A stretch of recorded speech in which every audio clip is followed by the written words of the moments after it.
तो राम राम किसान भाइयों, मैं नितिन पवार। तो किसान भाइयों, आज इस वीडियो के अंदर हम बात करेंगे सरसों की बुआई पे कि हमें सरसों की बुआई किस तरीके से करनी चाहिए और उसमें हमें कौन से खाद और कौन सी खाद का प्रबंधन सही तरीके से करना चाहिए। सरसों की बुआई करने के बाद सिंचाई कितने दिन बाद करनी चाहिए, कितनी सिंचाई करनी चाहिए, खेत कितनी नमी का होना चाहिए, इस पर इस वीडियो के अंदर बात करेंगे। तो पूरी जानकारी लेने के लिए वीडियो के लास्ट तक जुड़े रहिए। और किसान भाइयों, आपसे हाथ जोड़ के निवेदन है कि चैनल को सब्सक्राइब जरूर करें। तो किसान भाइयों, अब हम बात करते हैं सरसों के खेत के बारे में।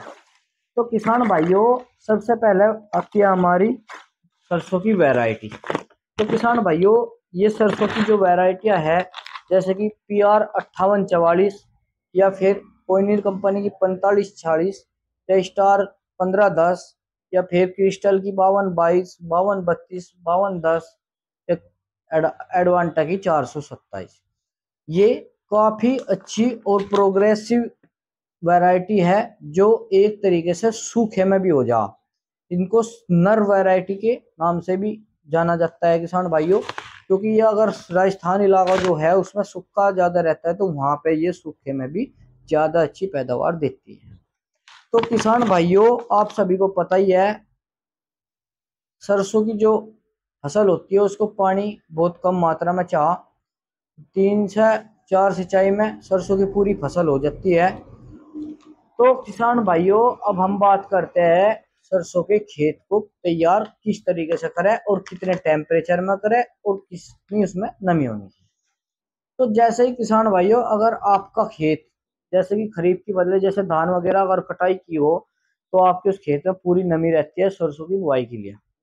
और जब किसान भाइयों कुछ खेत में ज्वार की, हमारे यहाँ क्षेत्र में चारा जो बोते हैं ज्वार का, उसकी जो खाली हुई जमीन होती है उसके अंदर सरसों की बुआई की जाती है। तो उस जमीन को आप किसान भाइयों दो तरीके से तैयार करेंगे।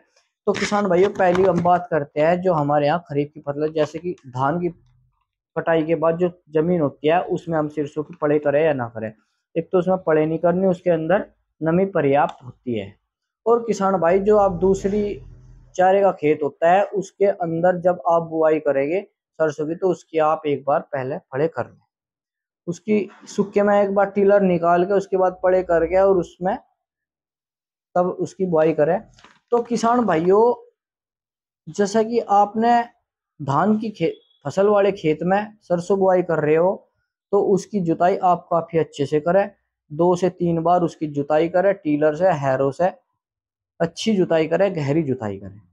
और उसके बाद किसान भाइयों, उस पर बीज बो के हल्का टीलर या जो भी आप निकल लो, हल्का बिल्कुल जैसे कि बस मिट्टी की हल्की परत आवे, उस तरीके से आप उसका मैं बुआई करूँ। और किसान भाइयों, आपको वैरायटी अच्छी लेनी है जो आपको 3 कुंटल 3.25 कुंटल तक पैदावार चली जा। और जुताई करने के बाद किसान भाइयों, आपको जो बीज बो दिया उसके साथ आपको खाद भी लगाना है। अब हम बात करेंगे कि खाद प्रबंधन के बारे में, हमें उसमें के अंदर कौन सा खाद लगाना चाहिए। तो सबसे पहली बात है किसान भाइयों, आप जो खाद ले सकते हैं गोबर की खाद सड़ी हुई, जो कि सबसे बेस्ट रहती है। उसके अंदर nitrogen, phosphorus, potash, magnesium, sulphur सब कुछ होता है। और वो आप 4 से 5 टन प्रति एकड़ के हिसाब से अपने खेत के अंदर इस्तेमाल करें तो किसान भाइयों आपकी सरसों काफी अच्छी पैदावार देगी। और किसान भाइयों, अब ये तो होता है हमारा जैविक खाद। और जो हम दूसरी बात करते हैं रासायनिक खाद के बारे में, किसान भाइयों आपको जो उसके अंदर लेना है नाइट्रोजन 25 से 30 किलो प्रति एकड़, फास्फोरस 10 से 12 किलो, पोटास प्रति बीघे के हिसाब से यानी 25 kg पर एकड़ के हिसाब से। और किसान भाइयों, उसके साथ आपको लेना है सल्फर। सल्फर सबसे ज्यादा महत्वपूर्ण होता है, क्योंकि किसान भाइयों सल्फर हमारे सरसों का जो पौधा होता है इसको मजबूत करता है, हमारे दाने को मोटा करता है, और जो दाने के अंदर तेल की मात्रा तो उसकी क्वालिटी को बढ़ाता है, उसमें ज्यादा तेल भी बनाता है। तो सल्फर एक सबसे ज्यादा जरूरी खाद है सरसों की बुआई के लिए। तो सभी किसान भाई सल्फर का इस्तेमाल तो जरूर करें। अगर अन्य किसी भी खाद का इस्तेमाल ना कर पाए तो सल्फर का जरूर इस्तेमाल जरूर करें, क्योंकि किसान भाई सल्फर एक अलग से ऐसी जान है सरसों की कि बहुत ज्यादा लाभ खेत को पहुंचाती है और सरसों की फसल को भी देती है। तो किसान भाइयों, हमें फास्फोरस, पोटास, नाइट्रोजन जो लेना है वो मैंने आपको बता दिया। और किसान भाइयों, अब हम बात करते हैं फसल पे में जो हम बीज बोएंगे उसका ट्रीटमेंट का। क्योंकि किसान भाइयों, अगर आप सरसों का बीज बोगे तो हो सकता है हमारी जमीन के अंदर फंगस की बीमारी हो और दाने पर फंगस लगने के कारण पौधा जम ना पावे, बीज जम ना पावे। तो उसका ट्रीटमेंट भी किसान भाइयों करना बहुत जरूरी है। या तो उसको आप ट्राइकोडर्मा में इस्तेमाल करके बोए, या इसके मिक्स कर ले उसके साथ, या उसके लगा ले।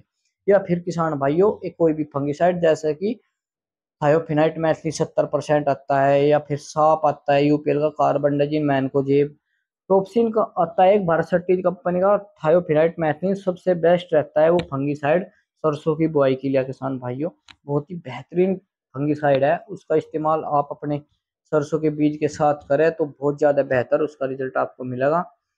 किसान भाइयों, सरसों की बुआई करने के बाद जब हमारे पास नाइट्रोजन हो, यूरिया, जैसे कि पहली सिंचाई जब हमें करनी तो वो हमें 25 से 30 दिन के अंदर करनी है। और हल्की सिंचाई करनी है जिससे हमारा पौधा बिल्कुल डूबे ना पानी के अंदर। 25 से 30 किलो प्रति एकड़ के हिसाब से आप नाइट्रोजन का इस्तेमाल करें, और उसके साथ आप फिर से एक बार सल्फर ले सकते हैं जो 2 किलो पर बीघे के हिसाब से, यानी 10 से 12 केजी पर एकड़ के हिसाब से आप सल्फर का इस्तेमाल पहली सिंचाई पे करें।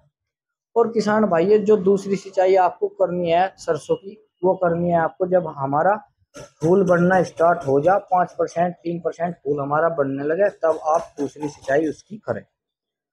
और तीसरी सिंचाई किसान भाइयों, जब हमारा फल बिल्कुल बनकर तैयार हो जाए, फली हो जाए, तब एक बार अपना उसके अंदर सल्फर के साथ में सिंचाई करें। सल्फर जरूर डालते रहे, उससे हमारे दाना मोटा होगा, वजनदार होगा, और तेल की क्वालिटी भी बहुत ज्यादा अच्छी होगी, जिससे आपका तेल भी अच्छा निकलेगा। और अगर आप बेचना चाहोगे, दाने में चमक रहेगी, तो उसका मोल आपको भाव भी अच्छा मंडी में मिलेगा। और किसान भाइयों, अगर आपको ज्यादा ही सूखा एरिया है या फिर नमी नहीं है, तो आप चौथा जो सिंचाई कर सकते हैं, और नहीं भी कर सकते, दोनों है, कर भी सकते हैं नहीं भी। अगर जल्दी पकानी है तो कर सकते हैं, एकदम सूख सी जाती है चौथी सिंचाई से सरसों। तो किसान भाइयों, 3 सिंचाई में हमारी सरसों की फसल सही तरीके से बिल्कुल तैयार हो जाती है और अच्छा उत्पादन देती है। और जितना किसान भाइयों आप अपनी फसल में सल्फर का इस्तेमाल कर दोगे सरसों में, तो आपकी सरसों की फसल उतना ही ज्यादा अच्छा उत्पादन आपको देगी। तो सभी किसान भाइयों से मेरा यही है कि आप बिल्कुल भी बिना ताकत के खेत को तैयार ना करें। आप उसके अंदर फास्फोरस, पोटास, मैग्नीशियम, नाइट्रोजन और सल्फर का इस्तेमाल जरूर करें। और किसान भाइयों, अगर आपकी खेत की अंदर बोरोन या जिंक की कमी है, उसको भी आप एक बार सिंचाई में जरूर डाल लें पहली में। लेकिन इतना ध्यान है कि मिट्टी की जांच एक बार जरूर करवा लेगा, और जिंक और बोरोन की मात्रा जितनी परसेंट में कमी है उतना ही डाल ले, उससे ज्यादा बिल्कुल ना डाल ले। ये बिल्कुल एक समझने और सोचने वाली बात है किसान भाइयों, क्योंकि ज्यादा चीज डाली हुई भी कभी कभी फसल को नुकसान में पहुंचा देती है। तो सभी किसान भाई, अगर बढ़िया बीज और बढ़िया तरीके से आप अपने सरसों की बुआई करेंगे, तो आपको अच्छा उत्पादन सरसों में मिलेगा। तो किसान भाइयों, सीताराम फार्मिंग से अगर यूट्यूब चैनल से आपको सही जानकारी अगर मिल रही हो, तो चैनल को सब्सक्राइब जरूर करें और वीडियो को शेयर करते रहे। धन्यवाद, नमस्कार। और किसान भाइयों, एक बार फिर से मैं आपको बता देता हूँ कि उन्नत जो सही पैदावार देने वाली वैरायटी है, वह है PR 5844, और एक पोइनियर कंपनी की 4546, क्रिस्टल कंपनी की 5210, 5232 और 5222, और एडवांटा की 427। ये वैरायटी आप हमारे इस क्षेत्र में लगा सकते हैं। और किसान भाइयों, बिल्कुल मौसम को देख लीजिए, 20 से 25 डिग्री सेल्सियस के बीच में आपका टेम्परेचर होना चाहिए, तभी आप सरसों के बीज की बुआई करें। धन्यवाद।